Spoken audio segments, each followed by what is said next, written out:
Da da na na na na na na na na. Time for Scotty to get eggnog. Na na na na na na na. Oh.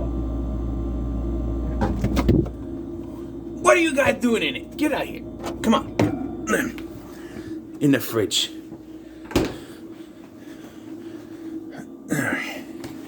Okay. Hold on.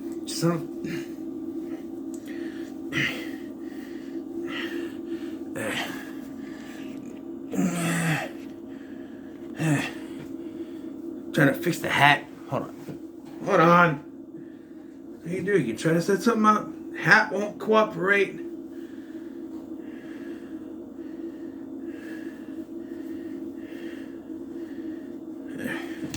All right. So we are looking at hat.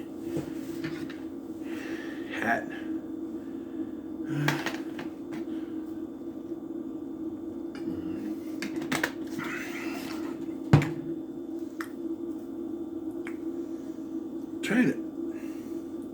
There, that's better. We are looking at Krampus. Krampus. That's how you pronounce it. I don't know how many reviews I watched, they call it Krampus. It's not Krampus, it's Krampus. I will also accept Krampus, but not Krampus. That sounds like a British snack. You know, crumpet. But Krampus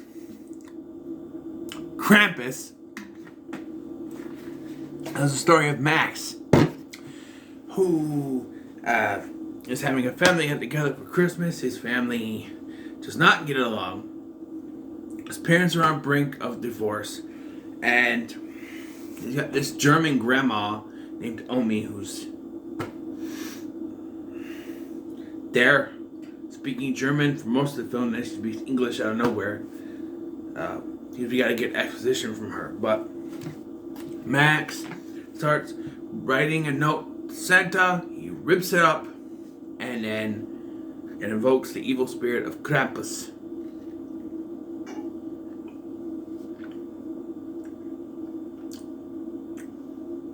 And shit goes down. Now, I guess, like, this movie was directed by Michael Dougherty, whatever you pronounce his name, who did Trick or Treat. That movie was rated R. This movie is PG-13. Apparently, Dougherty wanted to make it rated R, but Universal said it had to be PG-13. So, apparently there is a naughty cut out. I only have the DVD with the original cut, so there it is. But yes, so Max tears up his letter to Santa, which summons Krampus, apparently. And Krampus comes, and because his wish is for his family to get closer or whatever, and this is how Krampus deals with it.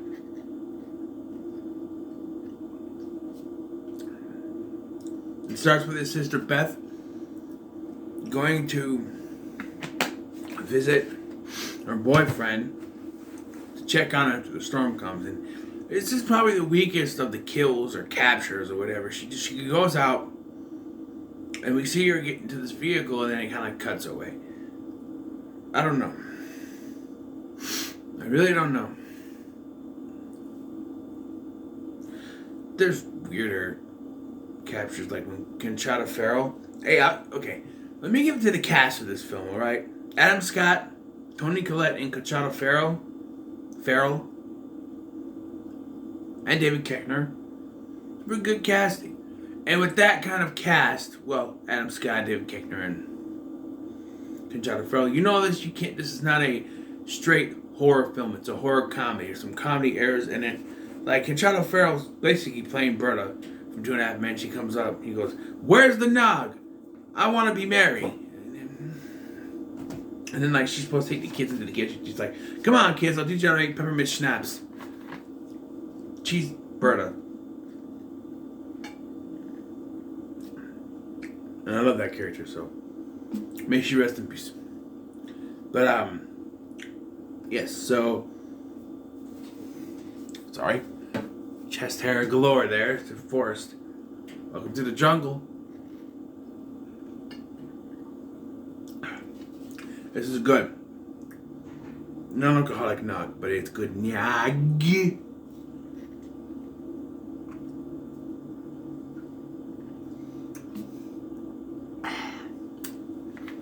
What was I? Krampus, yes. So Krampus comes along and starts. It starts very slow at first. Like the daughter disappears, and the two guys, Adam Scott and Keckner, they go out. They try to find her, and they're attacked by something. David Keckner gets his leg bit, and then it kind of calms down, and then shit starts happening. Like David Keckner's like, "Okay, I'll keep watch. You guys go to sleep," and he falls asleep too. And the fat kid gets taken first because there's a gingerbread man, so the fat kid gets taken. And I think Dead Meat made a mistake in his capture count because there's okay, so there was a big deal at the dinner scene where the two girls who are dressed like boys because their dad wants them to be boys, so he raises them with like, you know, male stuff. They're dressed like they're going hunting and stuff. He wants them to be boys. Now, their names are Stevie and Jordan. Another sign that he wanted them to be boys. But when Jordan gets taken, Dead Meat James, he calls him a he. Jordan's a girl. Jordans can be girls. Girls can have the name Jordan. I went to school with a girl named Jordan. So, yeah. Jordan's a girl. They just dress up like boys. It's confusing. Not your fault, James. Honest mistake. But, yeah, just, they dress like boys, and then they have the audacity to say, "That's not what we were boys." Look in a mirror. Before you say that again, look in a mirror. Obviously, he did. And they got another baby, which I think is another girl, named Chrissy. So, obviously, he's, you know, girls that have names that can also be boys. Stevie, Jordan, Chrissy. Can all be boys' names, too. Well, Christopher, you know. But, yeah. He's got a masculinity problem. He wants boys, and he only got one. Howie Jr. The aforementioned fat kid. And as the fat kid, I'd have to say, yeah, I'd probably do the same thing. Gingerbread man, yeah. If I was the fat kid, if I was the adult in the situation, hell no. But, yes. And then we get going to the attic because Stevie and Jordan have to go upstairs because Conchetta Farrell apparently clogged the bathroom toilet. So they gotta go upstairs. And they hear, supposedly it's supposed to be Beth. It sounds nothing like her, but every review I've watched, like, they hear Beth and that's not Beth's voice though. Even the subtitles say girl.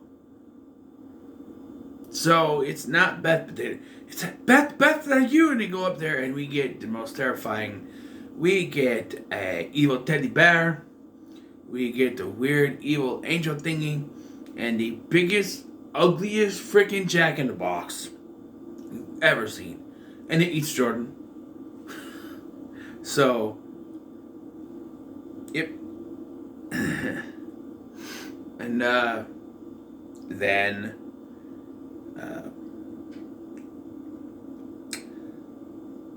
I feel like this movie's paced pretty well until you get towards the end. It all just seems like Filmflix said it first, Dead Meat supported it, and I support it. It just feels like they ran out of time, because they start talking when everyone goes outside. But I think it happens before that. Like after Jordan gets taken and there's all this thing, and they're shooting up the things, and they think they got it, and then all of a sudden you hear they might go like this, and Omi goes, "It is." The elves come in and just like start cleaning house. They take the baby. One, Conchetta Farrell gets yeeted out with the weird sound effect. And then Howard jumps on a jackbox, he gets pulled out. That's 3 in the span of less than a minute. Krampus shows up. They decide they're going to get out of there, but Omi stays behind. Krampus shows up and kills her off, or shoves her in his sack. And then we get outside, and it really is like they run out of time, because just like that, yoink, yoink, yoink, yoink, you get the aunt, yoink. You get the dad, yoink. You get the mom, yoink. You get Stevie, yoink. And then it's down.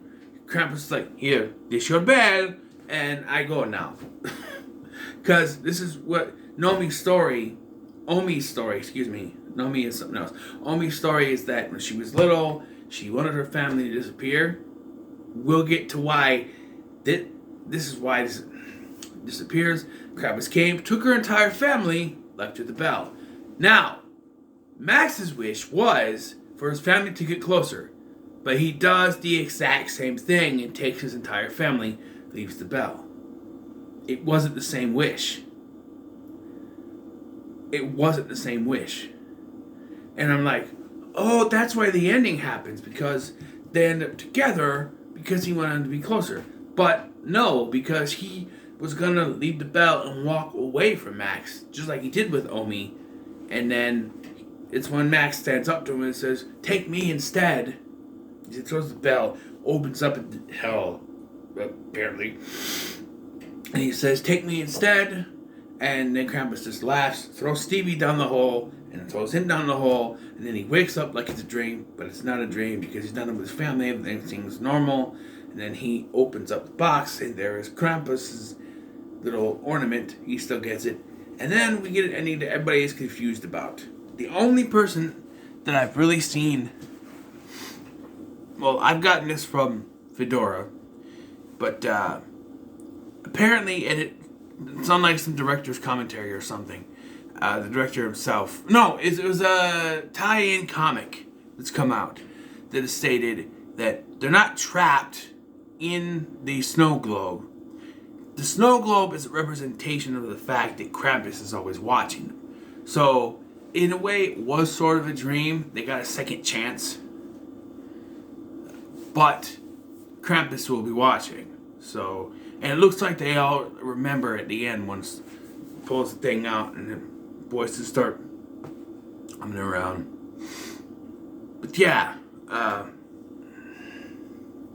it was a pretty good pace until the end where everyone just says, yoink, yoink, yoink, yoink. It's like, oh, we have great stuff going. Oh, wait a minute.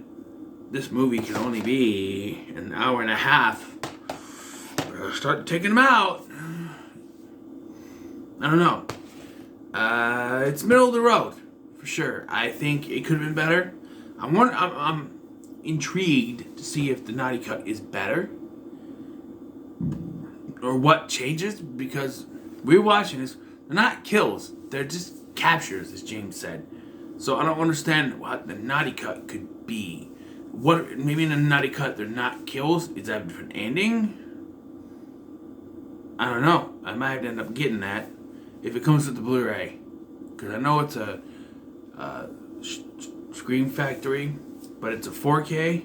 I'll have to look it up, but it's fine. I was actually gonna review this last year. I put it in, started watching it, and I couldn't get into it. Believe it or not, I couldn't get into it, and I said, no, I'm not gonna do it. I'll do it next year. So I did it this year, Christmas Eve. How are ya? So this is a Christmas Eve review, 8 o'clock. You're going to get another one tonight at 5. That's right. Because it's for 'Twas the Night. Hopefully I remember to actually do that one. And you're going to say, wait, where is that review? I'm going to do it. It's my next review. I usually watch that on the night before Christmas. But if I'm going to get it out by that night, I got to do it early. But, you know. So yeah, it's the middle of the road. So what are your thoughts on Krampus? Let me know in the comments below. Make sure to like, share, and subscribe. Thanks for watching. I've been Scotty.